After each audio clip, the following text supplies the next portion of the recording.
对于欧盟默许乌克兰终止俄罗斯天然气过境运输，菲佐表示，斯洛伐克将因此损失数亿欧元的天然气过境费，而民众也将面临更高的天然气费和电费。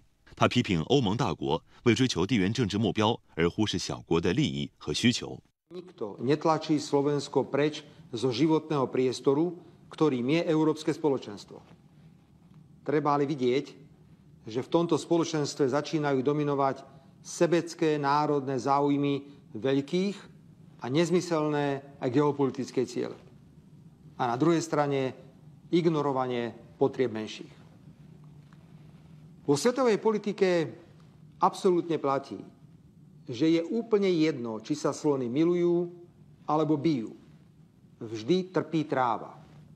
Ja si neželám, aby Slovensko bolo takouto trávou, ako to vidíme v týchto dňoch pri zastavení tranzitu plynu cez Ukrajinu, čo bude mať drastické dopady na nás všetkých v Európskej únii, len nie na Ruskú federáciu。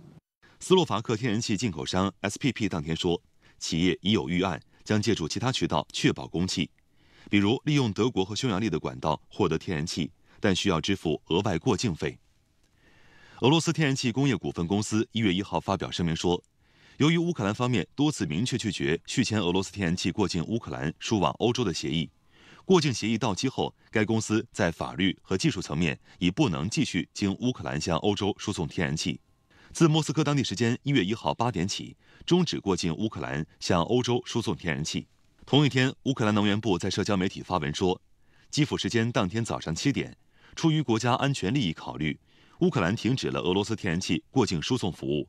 乌方已就此向国际伙伴发出正式通知。